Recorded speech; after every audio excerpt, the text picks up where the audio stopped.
Aujourd'hui, le commerce en ligne,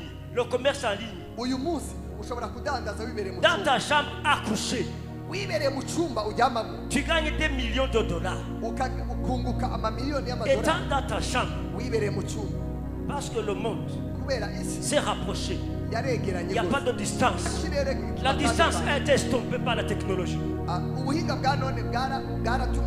Une information qui se passe, quelque chose qui se passe ici à Bujumbura. Quelqu'un du Canada t'appelle et te demande, dis-moi, qu'est-ce qui se passe à Musaga? Mais qu'est-ce qui se passe? Mais tu n'as pas entendu. Mais tu n'as pas entendu, il te répond. Mais c'est quoi? Et il t'envoie des images. Il a été le premier à avoir cette information. Une information d'une chose qui se passe à moins d'un kilomètre. Celui qui est à près de 15 000 kilomètres, il est le premier à avoir la nouvelle. Le monde s'est rapproché. Mais dans l'esprit, son rapprochement se fait par la prière. Dans le monde physique, la technologie l'a fait. Mais dans le monde spirituel, c'est l'intercession prophétique. C'est l'intercession prophétique. C'est l'intercession prophétique. Ne soyez pas distraits par la technologie. Ne soyez pas distraits. Prenez du temps à intercéder prophétiquement sur ce que Dieu a dit. L'intercession prophétique, c'est quand tu pries sur base des choses que Dieu a dites,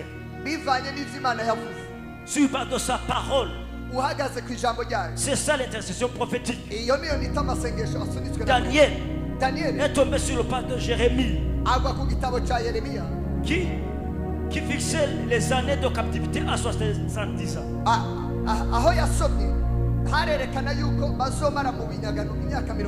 Et il a prié. Et quand il a prié, qu'est-ce que Dieu a fait? Il y avait un roi qui s'appelait Cyrus. En réalité, il n'était pas encore roi. Il n'était pas encore roi. Quand nous prions, quand nous faisons une intercession prophétique, les choses changent. Il y a la force de la prière, de cette intercession prophétique. Quand Daniel a prié, le royaume de Babylone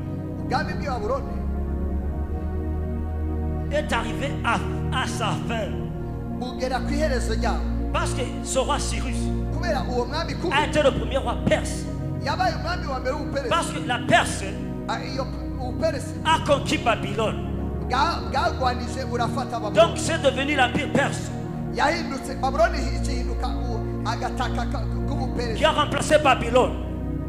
Le grand Babylone a été conquis par la Perse. Et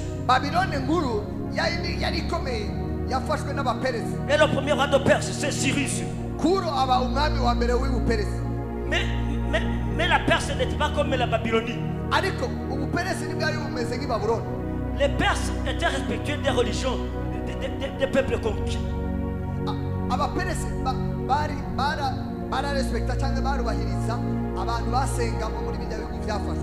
Est-ce que vous me suivez? Et puis Cyrus, l'un des premiers décrets qu'il a signé, l'un des premiers, on n'est pas très sûr, mais l'un des premiers, c'était un décret autorisant les Juifs à retourner chez eux. Un décret qui mettait fin à la captivité. Il a dit retournez chez vous. Allez rebâtissez le temple de Jérusalem. Et priez pour moi aussi. Mais comment est-ce que Cyrus est venu? Daniel a prié. Daniel a prié. Daniel a prié. Et quand Daniel a prié, alléluia, quand vous priez, des choses se passent dans l'esprit. Quand vous priez, Dieu fait quelque chose. Quand nous prions, Dieu se lève, Dieu suscite ses ressources, Dieu suscite ces personnes. Et quand Daniel a prié, Dieu a suscité Cyrus qui a conquis le royaume de Babylone et qui a mis fin à la captivité. Il faut prier prophétiquement. Prophétiquement.